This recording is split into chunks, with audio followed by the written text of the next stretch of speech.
this side over here, around this area, you got some tough people, and like see that guy over there. I don't know that guy, but he's pretty tough.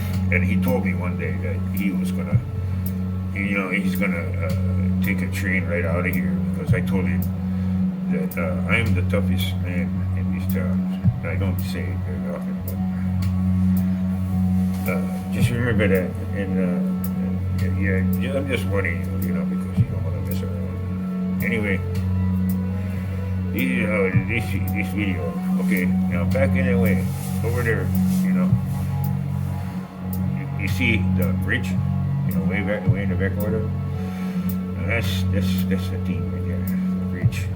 And this brick street is about 100 years old. It's about 100 years old or more, I think, because they don't build a street out of bricks anymore. And when it was in 1923, no, the next two worst ghettos I've ever seen are both in the Midwest. We're going to begin here in East St. Louis, Illinois, in an area that is actually pretty large. I pulled into East St. Louis on a weekday in December of 2019. Weekday. I can't imagine it's changed much since. I can imagine. The region had just received several inches of snowfall 2 days prior. And as you can see, today, the skies are bright. Watch out for the guy. The air was crisp, and the snowfall made the area appear unusually charming, like makeup covering a bruise. Again, a loss of jobs and a huge spike in crime. Really This is once a great place where people are fleeing in large numbers. Crime's atrocious, drug use is out of control, and there's I don't see no drug use anymore. I see people walking to work. In McKeesport and in pockets of Montgomery and Atlanta, which we saw earlier, it was certain pockets of town that are bad. But in East St. Louis and in our next worst place, it's not just one part of town, it was the whole place. It's gonna fall down. We're going to see much worse looking ghettos coming up, but few are as vast as East St. Louis. He's following his gentleman buddy there. St. Louis that I filmed. Walk light a journal, pretty much in my place, this is where people, where I grew up, this is how the people, you can drive downtown, it don't matter much, if you're not from around here, then how you gonna know? You don't know nothing about it. This is where my grandpa and his grandpa before him, any kind of,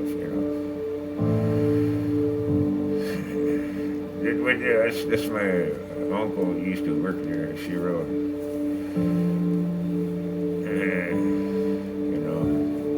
Inside one of these buildings is a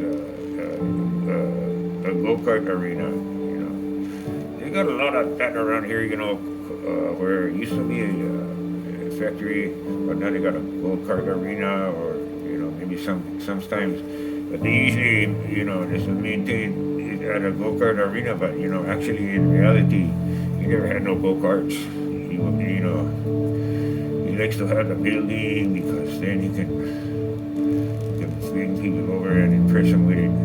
It's actually just for the impression. But, it worked on me. Where I tell you it works, it worked on me. So.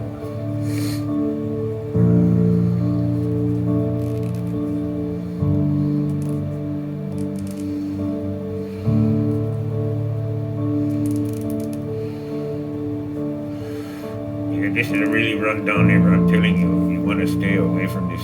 See, it's a tough neighborhood. You can tell just by the way it looks from here. See, people they have a little problem with their siding and stuff. This is obviously a really bad place. They left their kitchen. They left a Christmas ornament. It might be. It's probably summer in the middle of summer, so it's a really bad sign.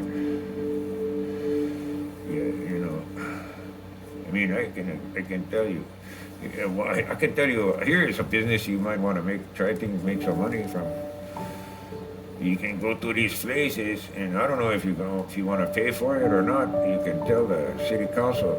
Give you $5 for each of those stop signs, and then you can drive to another place where they're building some streets, and you offer them the stop sign for like 10 times how much you take. Tell them $50 one stop sign. I think that's cheap. You're gonna sell some stop signs there. It's by the order of the city lumber commission, you know. So people, that's how you can make a lot of money these days. Just taking stuff that's not really yours, just take it over to somebody else and sell it with them. You know, because when everything falls apart, everything falls apart. You're not gonna have you're gonna have the cops coming around, but they don't. It's not what they're not here to enforce the law. You know, they're not here to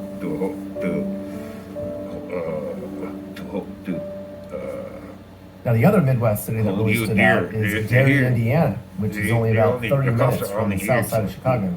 Again, like East St. Louis, it wasn't a particular neighborhood that looked bad. The whole place is a mess. Downtown Gary looks as if it ran out of motivation decades ago. But it was the entire sections of town which I drove through which blew me away.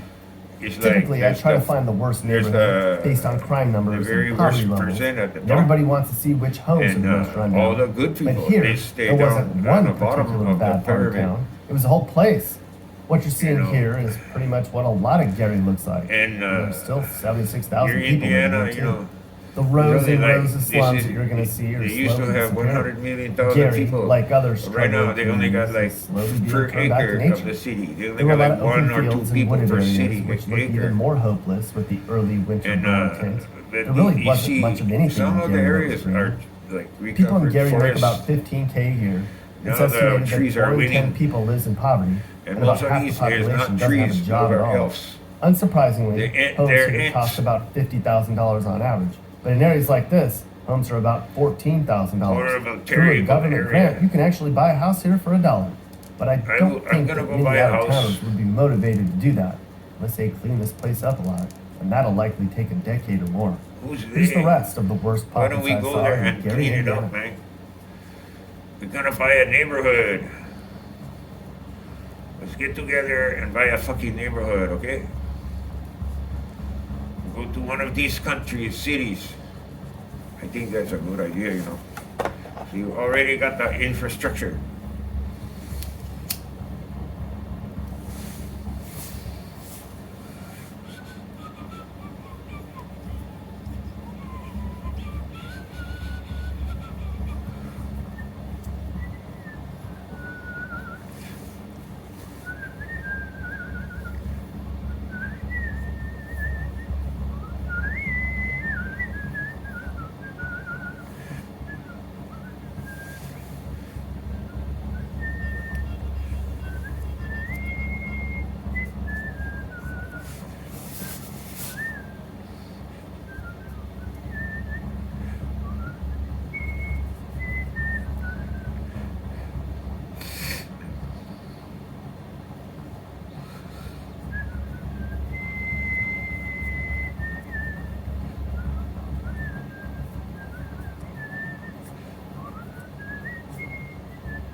Think this is a neighborhood where it's very dangerous.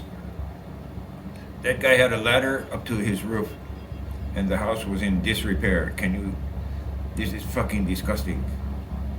It's disgusting.